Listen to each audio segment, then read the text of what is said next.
Bollywood star couple Abhishek Bachchan, Aishwarya Roy విడాకులు తీసుకుంటున్నారంటూ గత కొద్ది రోజులుగా బాలీవుడ్ మీడియాలో కథనాలు వెలువడుతున్న సంగతి అందరికీ తెలిసిందే.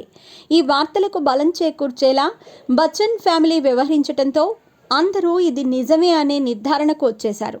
ఇదే సమయంలో బిగ్ బి అమితాబ్ తన కోడలు ఐశ్వర్య రాయ్ను సోషల్ మీడియాలో అన్ఫాలో చేశారు.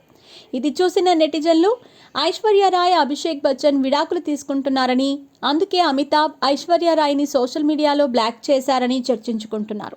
తాము కలిసే ఉన్నామని, విడాకులు తీసుకోవటం లేదని ఐశ్వర్య రాయ్ క్లారిటీ ఇస్తూ ఫ్యామిలీ ఫోటోలు షేర్ చేసినప్పటికీ ఈ పుకార్లు మాత్రం ఆగటం లేదు. తాజాగా అంబానీ ఇంట జరిగిన పెళ్లి సమయంలో కూడా అభిషేక్ బచ్చన్, ఐశ్వర్య రాయ్ విడాకుల ప్రస్తావన తెర మీదకు వచ్చింది. ఫోటో సెషన్లో భాగంగా బచ్చన్ ఫ్యామిలీతో కాకుండా ఐశ్వర్య రాయ్ ఒక్కరే ఫోటోలు దిగటంతో మరోసారి ఈ జంట విడాకుల గురించి చర్చ నడిచింది. ఇదిలా ఉంటే తాజాగా అభిషేక్ బచ్చన్ చేసిన ఓ పనితో వీరి విడాకులు ప్రస్తావన మరోసారి తెర మీదకు వచ్చింది. ఇన్స్టాగ్రామ్లో విడాకులకు సంబంధించిన పోస్టుకు లైక్ కొట్టారు. ఇప్పుడు ఇదే హాట్ టాపిక్గా మారింది. తాజాగా ఈ వార్తలకు మరింత బలం చేకూరుస్తూ ఐశ్వర్య రాయ్ కూతురితో కలిసి ఒంటరిగా విదేశాలకు వెళ్లటం ఇప్పుడు హాట్ టాపిక్గా మారింది.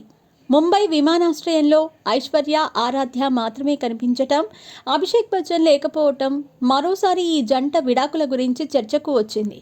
ఐశ్వర్య ఒంటరిగా విదేశాలకు వెళ్లటంతో నెటిజన్లు అభిషేక్ బచ్చన్ను టార్గెట్ చేసుకుని సోషల్ మీడియాలో పోస్టులు పెడుతున్నారు.